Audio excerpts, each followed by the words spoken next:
The Zorbians looked out of their ship's windows. Their home was getting smaller and smaller.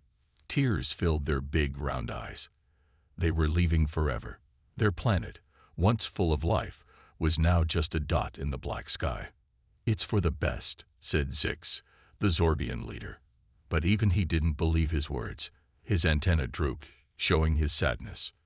The Zorbians were not like other aliens in the galaxy. They were small and soft. They didn't have sharp claws or strong muscles. They couldn't breathe fire or shoot lasers from their eyes. The Zorbians were peaceful. They loved to learn and create art. But in a galaxy full of tough aliens, being peaceful wasn't enough. Last week, the Galactic Council had made a big choice. They said the Zorbians were too weak. The Council thought the Zorbians couldn't help the galaxy grow. So, they told the Zorbians to leave. They had to find a new home far away. Now, 1,000 Zorbian ships flew through space. They carried all that was left of their people. Men, women, and children looked for a new place to live. They were scared. They didn't know where they were going. Zix walked through his ship. He saw families huddled together. Some were crying. Others were very quiet. Zix felt bad. He was their leader, but he couldn't protect them. "Captain Zix," a voice called. It was Mira, the ship's pilot. "We found something." Zix hurried to the front of the ship. Mira pointed to a screen. It showed a small blue and green planet. "It's in a part of space the Council doesn't care about," Mira said. "Maybe we can live there." Zix looked closely at the planet. It was pretty. It had big oceans and green lands. White clouds floated in its sky. It looked peaceful, just like the Zordians. "What lives there?" Zix asked. Mira checked her computer. "A species called humans. They're not part of the Galactic Council. They don't know about other aliens yet." Zix thought hard. It was risky to go to a new planet. The humans might not like them. But the Zordians had no choice. They needed a home. "Send a message to all ships," Zix said. "Tell them we're going to this planet." As they got closer, the Zorbians could see the planet better. They saw cities with tall buildings. They saw roads full of cars. They saw farms and forests. "The humans have built a lot," said Mira. "They might be smart." Zix nodded. "Maybe they'll understand us. Maybe they'll be kind." But not all Zorbians were happy. Some were worried. "What if the humans are mean like the Council?" one Zordian asked. "What if they don't want us?" said another. Zix didn't have all the answers, but he tried to give hope. "We are Zordians," he said. "We are peaceful, but we are strong in our own way. We will find a way to live with the humans."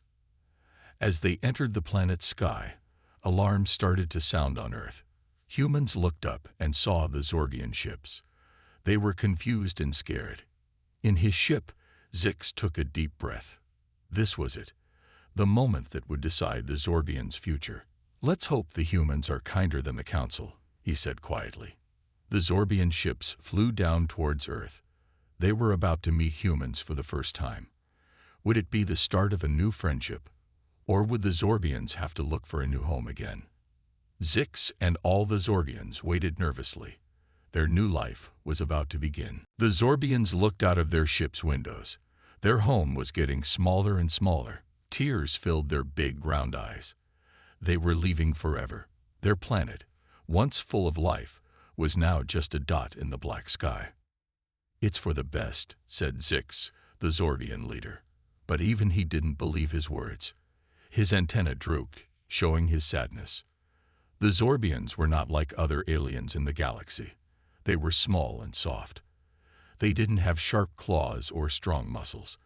They couldn't breathe fire or shoot lasers from their eyes. The Zorbians were peaceful. They loved to learn and create art.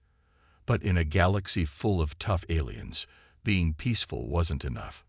Last week, the Galactic Council had made a big choice. They said the Zordians were too weak. The Council thought the Zordians couldn't help the galaxy grow. So, they told the Zordians to leave. They had to find a new home far away. Now, 1,000 Zorbian ships flew through space. They carried all that was left of their people. Men, women, and children looked for a new place to live. They were scared. They didn't know where they were going. Zix walked through his ship. He saw families huddled together. Some were crying. Others were very quiet. Zix felt bad. He was their leader, but he couldn't protect them. "Captain Zix," a voice called. It was Mira, the ship's pilot. "We've found something." Zix hurried to the front of the ship. Mira pointed to a screen. It showed a small blue and green planet. "It's in a part of space the Council doesn't care about," Mira said. "Maybe we can live there." Zix looked closely at the planet. It was pretty. It had big oceans and green lands. White clouds floated in its sky. It looked peaceful, just like the Zordians. "What lives there?" Zix asked. Mira checked her computer. "A species called humans.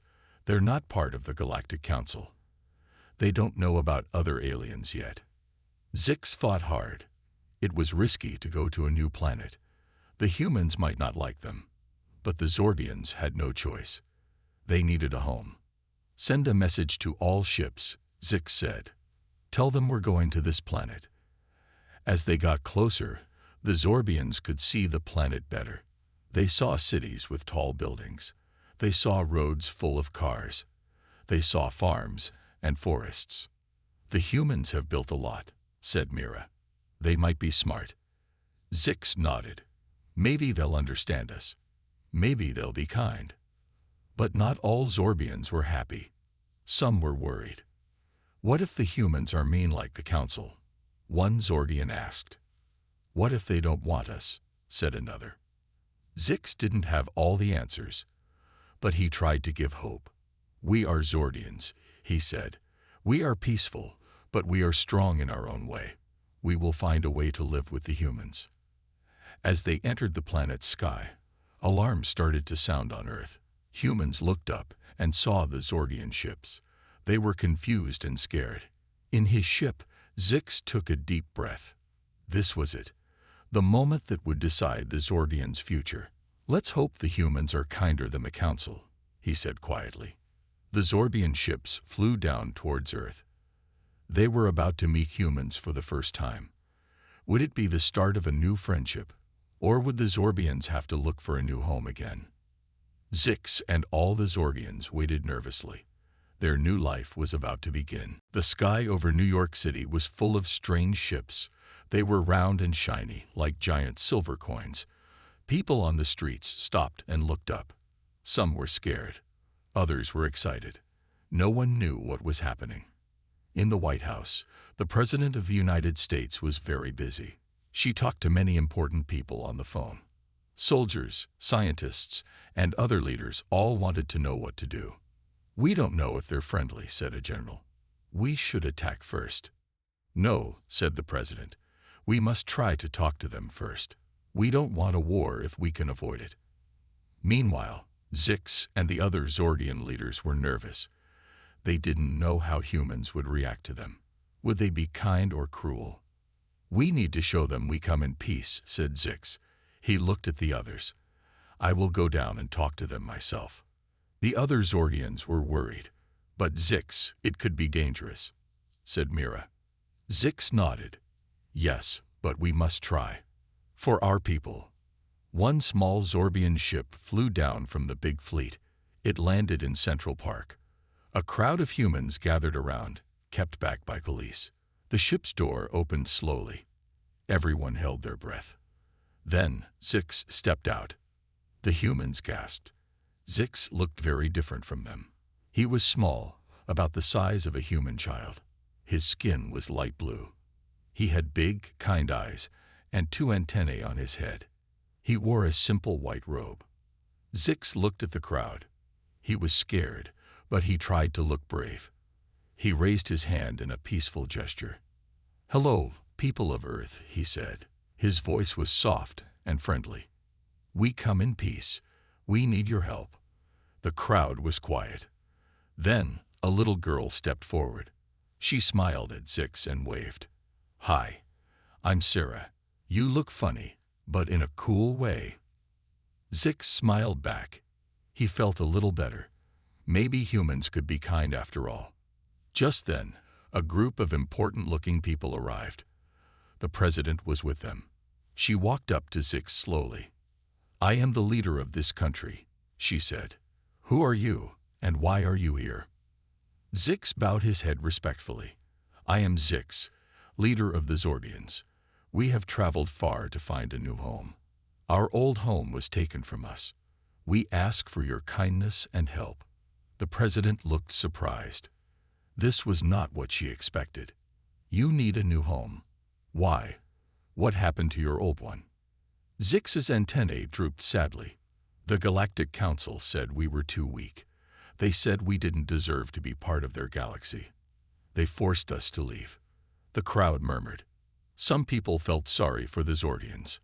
Others were still scared. "There's a Galactic Council?" the president asked, shocked. "There are more aliens out there?" Zix nodded. "Yes, many. But they are not all kind. We Zorbians are peaceful. We love learning and art. But the Council only values strength and power." The president thought for a moment. This was a big decision.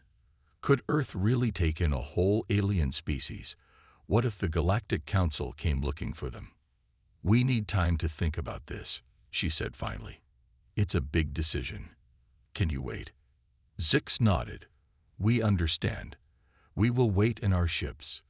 We don't want to scare anyone." As Zix turned to go back to his ship, Sarah spoke up again. "Wait, can't he stay? I want to know more about the Zorbians." The crowd started talking all at once. Some agreed with Sarah.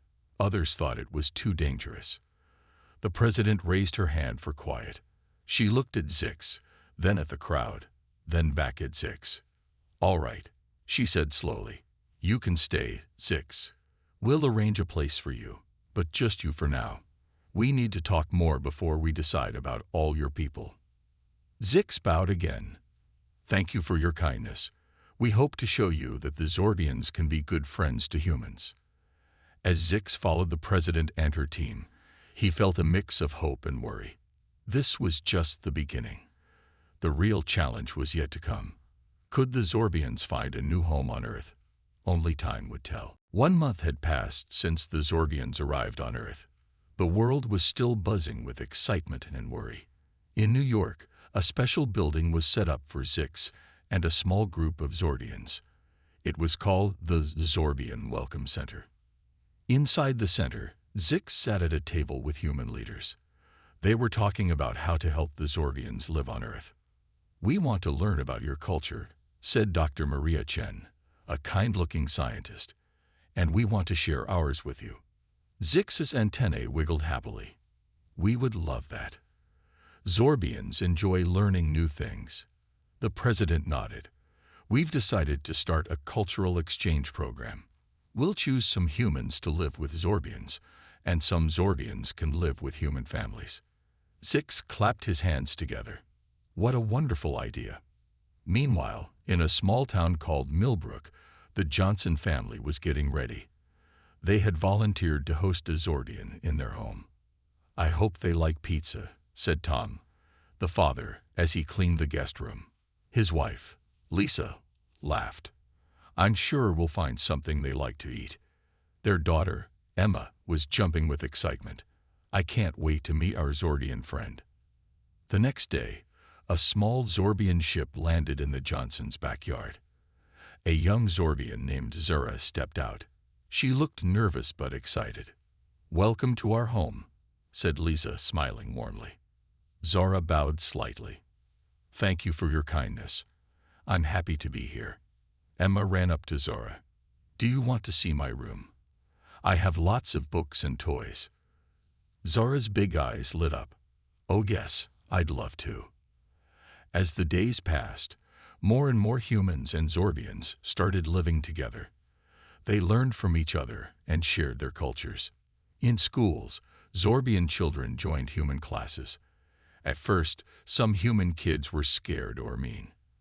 But soon, They saw how smart and kind the Zorbians were.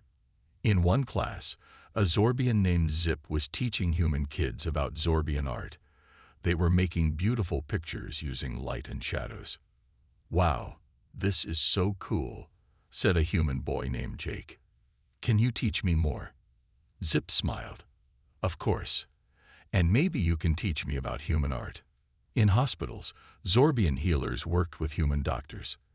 The Zorbians knew about plants that could cure many illnesses. Dr. Sarah Lee was amazed. "This could help so many people," she said, looking at a glowing Zorbian plant. "Thank you for sharing this with us." But not everyone was happy about the Zorbians. Some humans were still scared or angry. "They're taking our jobs," shouted one man at a protest. "Send them back to space." The president went on TV to talk to everyone. "The Zorbians are not here to harm us," she said. "They're sharing their knowledge and helping us grow. We must give them a chance." Back at the Zorbian Welcome Center, Zix was talking to Mira. They were watching news about the protests on TV. "I'm worried," Zix said. "Mira, what if the humans decide they don't want us after all?" Zix put a comforting hand on Mira's shoulder. "We must be patient and keep showing them our best selves. Many humans are already our friends. In time, I hope others will see we can all live together happily." Just then, there was a knock at the door. It was Emma and Zora. "Mr. Zix," Emma said excitedly, "we made something for you." They held up a beautiful picture. It showed Zorbian and human children playing together under a bright sun. Zix felt his heart fill with hope. "Thank you," he said softly. "This is exactly what we're working towards." As Emma and Zara chatted happily, Zix looked out the window at the busy city.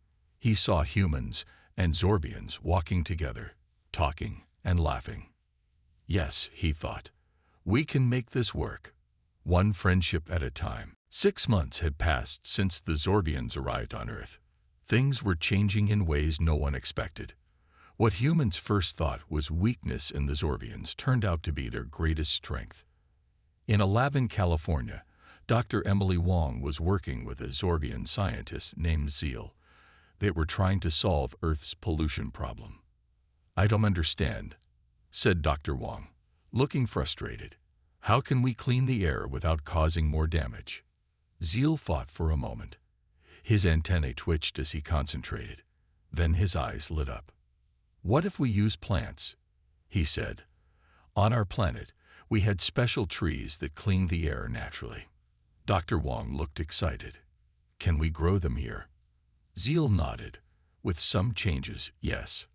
Let's try." Months later, cities around the world were planting Zorbian air trees. The air was getting cleaner every day.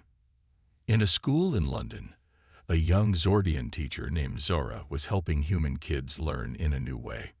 "Close your eyes," she said softly. "Now, imagine the math problem in your mind." The kids looked confused at first, but as they tried Zora's method, something amazing happened. They started solving complex problems easily.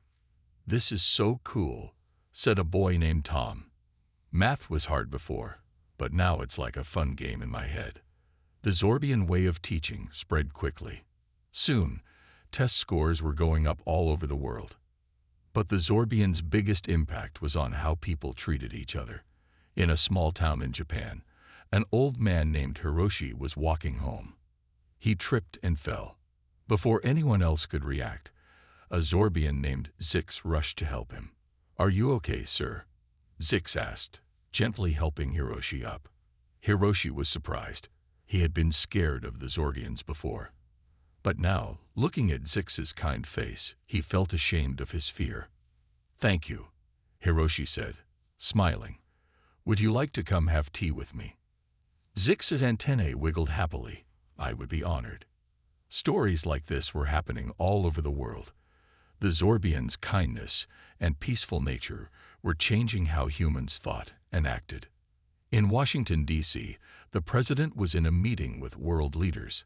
They were talking about the Zorbian impact. "Crime rates are down," said one leader. "People are being kinder to each other." "And our technology is advancing faster than ever," said another. "The Zorbians' knowledge has helped us solve problems we've had for years." The president nodded. "It seems that by helping the Zorbians, we've helped ourselves even more." But not everything was perfect. In some places, people were still angry about the changes. They didn't like how things were different now. In a small town, a group of protesters stood outside a Zordian community center. They held signs that said, "Humans first," and "Go back to space." Inside the center, Zix watched the protesters with sad eyes. "Maybe we should leave," he said to Mira. "We don't want to cause trouble." But just then, something unexpected happened. A group of humans formed a line in front of the center. They held hands, protecting the Zorbians inside. "You belong here," they shouted to the Zorbians. "You're our friends now." Zix felt tears in his eyes. He turned to Mira. "Do you see?" he said. "This is why we came here. Not just to find a new home, but to make true friends." As the sun set, the protesters slowly left. The humans who had protected the center came inside. They hugged the Zorbians and talked about how they could work together to make things better. Zix looked around at the smiling faces, human and Zorbian together. He realized that their greatest strength wasn't in technology or special abilities. It was in their power to bring out the best in others. "We may have been rejected by the galaxy," Zix thought. "But here on Earth, we found more than just a home. We found a family." 2 years had passed since the Zorbians came to Earth. The planet had changed a lot. Cities were cleaner, people were kinder, and Earth's technology was growing fast. One day, at a big space station orbiting Earth, alarms started blaring. Red lights flashed everywhere. Captain Sarah Lee ran to the control room. "What's happening?" she asked. A young officer pointed at a screen. "Captain, we've detected a large object entering our solar system. It's huge." Sarah looked at the screen. Her eyes went wide. The object was bigger than anything she'd ever seen. It was coming towards Earth. "Send a message to Earth," Sarah said. "We need to talk to Zix right away." On Earth, Zix was in a meeting with the president when he got the message. His antennae drooped with worry. "What is it, Zix?" the president asked. Zix took a deep breath. "It's the Galactic Council. They'd found us." The news spread quickly. Humans and Zorbians alike were scared. What did the council want? Were they in danger? In New York, the United Nations called an emergency meeting. Leaders from all over the world gathered. Zix and other Zorbian leaders were there too. "We need to decide what to do," said the UN secretary. "The council's ship will be here in 3 days." Some people wanted to fight. Others wanted to hide. But Zix had a different idea. "We should talk to them," he said. "Show them how humans and Zorbians live together now. Maybe they'll understand." Not everyone agreed. It was risky. But in the end, they decided to try Zix's plan. For the next 3 days, Earth got ready. They prepared a message of peace to send to the Council's ship. They also got their defenses ready, just in case. On the 3rd day, the Council's ship entered Earth's orbit. It was enormous, like a floating city in space. A message came from the ship. "This is High Counselor Zark of the Galactic Council. We demand to speak with the leaders of Earth and the Zordian refugees." The president and Zix stood together as they answered the call. On the screen, they saw an alien that looked very different from humans or Zordians. It had 4 eyes and skin that sparkled like diamonds. "Greetings, High Counselor," the president said. "We come in peace." Zark looked surprised to see a human and a Zordian standing together. "Impossible," he said. "How are you not at war?" Zix stepped forward. "High Counselor, much has changed. Humans have given us a home. We live in peace and help each other grow." Zark's 4 eyes blinked rapidly. "Prove it," he said. So they did. For the next few hours, they showed Zark everything. They showed him the clean cities, the advanced technology, and most importantly, humans, and Zorbians living and working together happily. At the end, Zark was quiet for a long time. Then he spoke. "This is unexpected. We thought the Zorgians were too weak to survive. But it seems they have thrived here." The president smiled. "The Zorbians aren't weak, High Counselor. They just have a different kind of strength, one that has made us all better." Zark nodded slowly. "I see that now. Perhaps we were wrong about the Zordians." Zix felt hope rising in his chest. "Does this mean we can stay on Earth?" Zark thought for a moment. "Yes," he said finally. "But this changes things in the galaxy. Other races will want to know about Earth now." The president stood tall. "We're ready to join the galactic community. But on our terms, Zorbians and humans together." Zark seemed impressed. "Very well. We will begin discussions for Earth's entry into the Galactic Council. Both humans and Zorbians will be represented." As the call ended, cheers erupted around the world. Humans and Zorbians hugged each other, crying happy tears.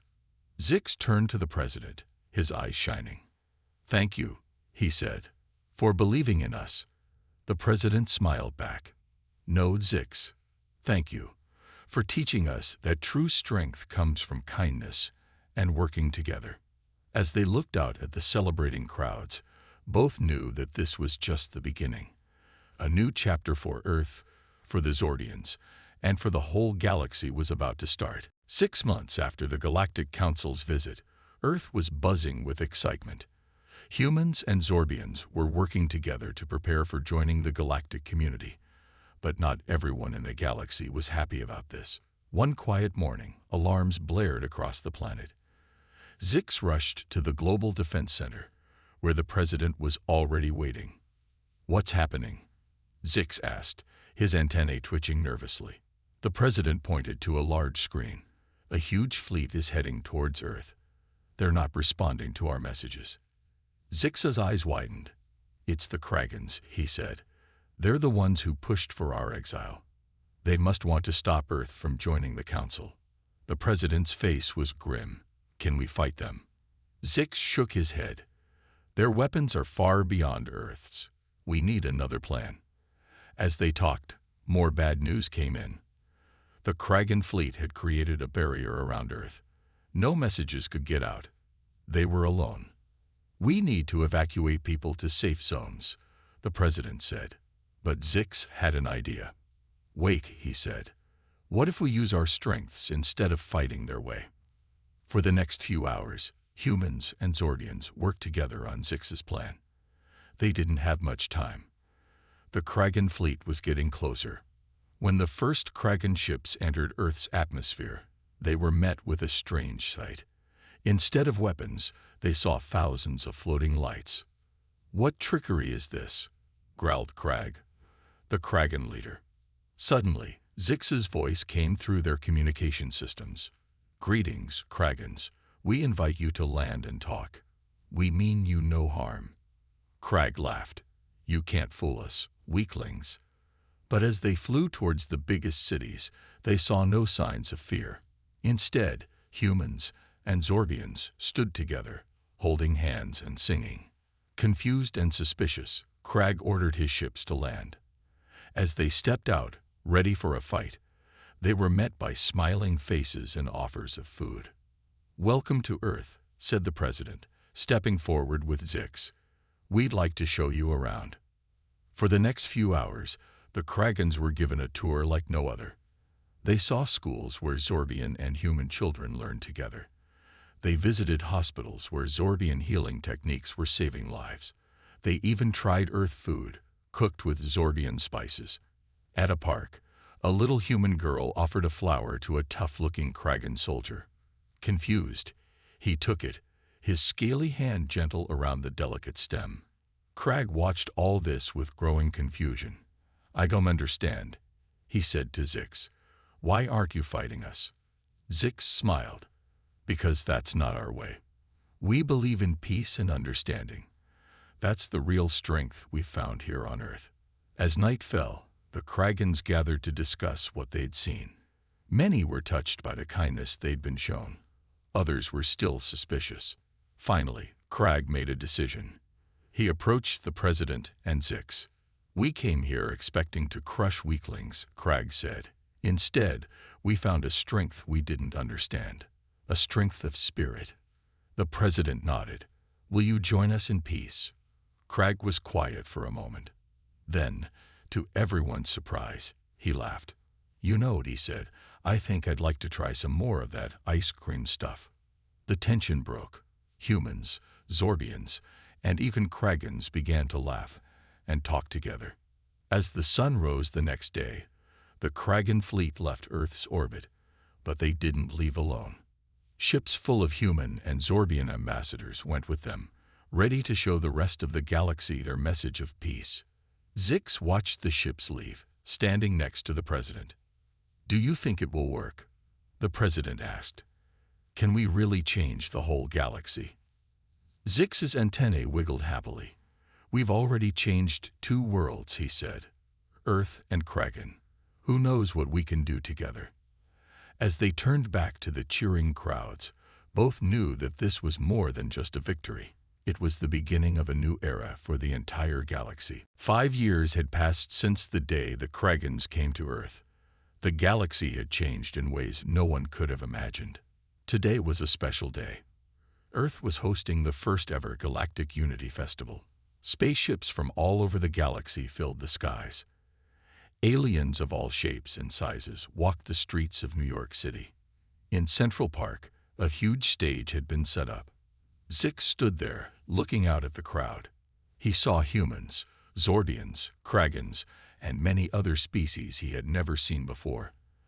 They were all talking, laughing, and enjoying Earth's famous hot dogs together. The president stepped up to the microphone. "Welcome, friends from across the stars," she said. 5 years ago, we were alone in the universe. Today, we celebrate our place in a peaceful galaxy." The crowd cheered. Zix felt his antennae wiggle with happiness. Next, Crag, the former enemy, now Earth's close ally, spoke. "I once thought strength meant crushing others," he said. "Earth and the Zorbians taught me that real strength comes from lifting each other up." More cheers filled the air.